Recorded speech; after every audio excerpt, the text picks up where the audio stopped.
Hey everybody, welcome to another quick save review with me, RC, here on GGRC. Today, we're going to be taking a look at Parking Garage Rally Circuit.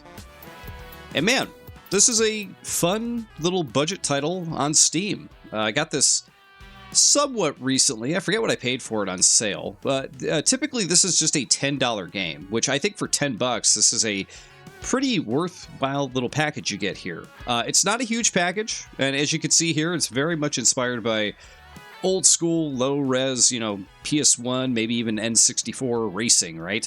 But the whole crux of it is that you are taking super tight turns in small parking garage tracks and trying to get your best times and beat other cars.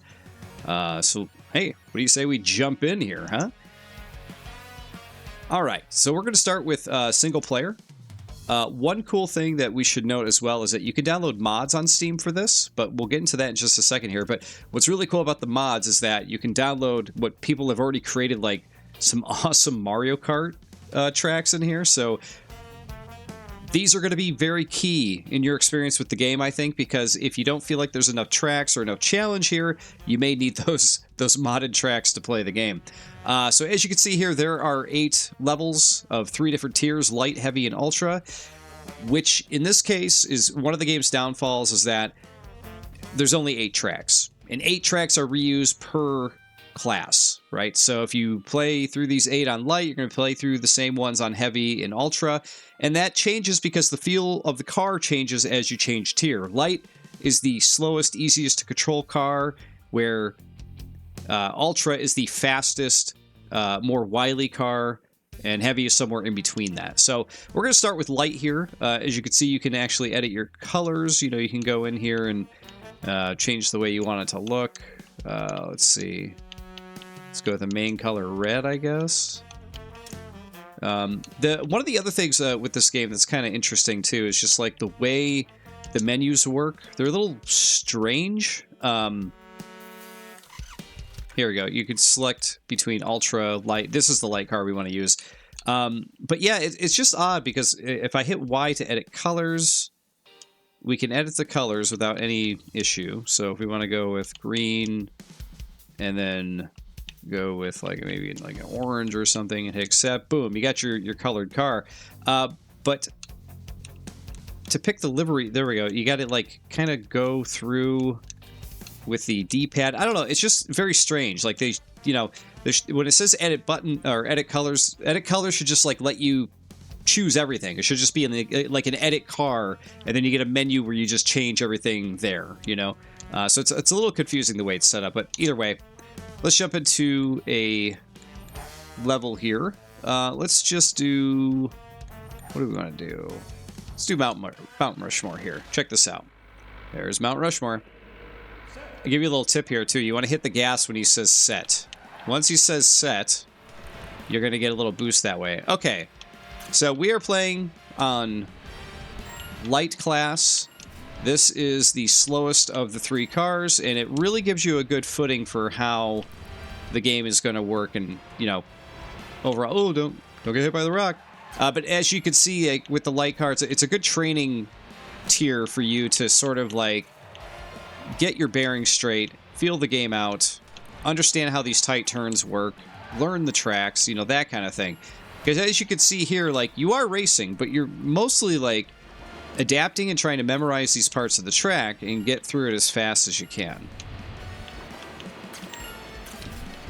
Also want to point out the custom-made ska soundtrack, which I thought was a nice touch. All the music in this has been customly recorded, written as far as I understand, to the point where I actually have found myself humming the tunes a bit. So I think the music of this is pretty good. I think I just destroyed my original. Yeah, I actually beat my last best. So look at that, new best. Yeah, minus 7.2 seconds. So I killed it there. So when you're playing this game, when you jump from light to heavy to ultra, you're really going to notice a huge difference in that once you learn how to control the game and do the tracks in Ultra, you're going to go back to Light and you're going to destroy. That's just really what it comes down to. Let's do another track on Ultra so you can kind of feel the difference in speed. Sure. I forget what New Orleans Stadium is. Oh, yeah, this one's pretty interesting. Here we go. So I don't know if you could notice already, but this car is already so much faster than the Light.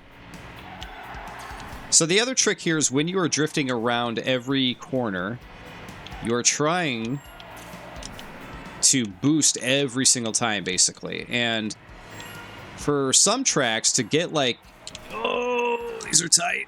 Oh, jeez. Oh, and you're going to end up doing stuff like that. There's, just so you know, going to be, when you're playing with the Ultra class, there's not much margin for error. Once you crash like that or you bump into stuff or whatever, it's to the point where you might as well restart. And actually, this is kind of where the game's downfall is a little bit for me. Because, oops, jeez, I took that one terribly.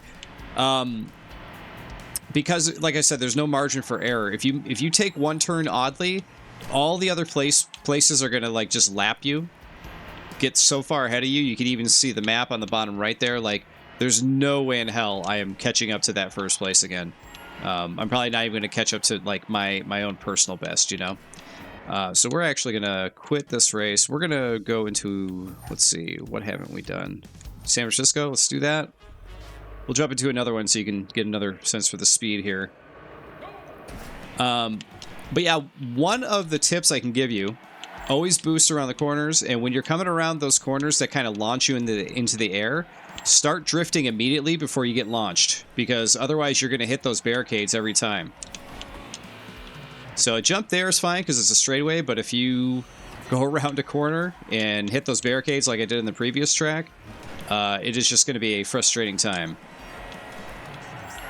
So you want to try to drift as much as you can, boost drift as much as you can. Try to stay on the ground as much as you can, because actually going up into the air is going to slow you down. See, I'm actually right behind my best here from a previous run. I don't even know if I'll be able to beat my previous best on Ultra. So Ultra, when you jump from Light to Ultra, it's quite a meaningful change, to be quite honest. It can be pretty tough. But it didn't stop me from... God, I don't think I'm going to be able to catch up to my last best. You got to figure my last best was probably like me doing this track 3 or 4 times in a row, trial and error, just restart, and then like nailing every turn that I could, right?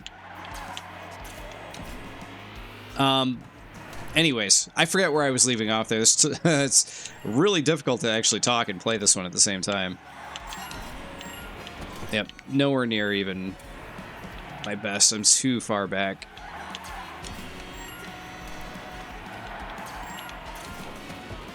Oh, okay. Made a little bit of headway there. Let's see if I can keep it up.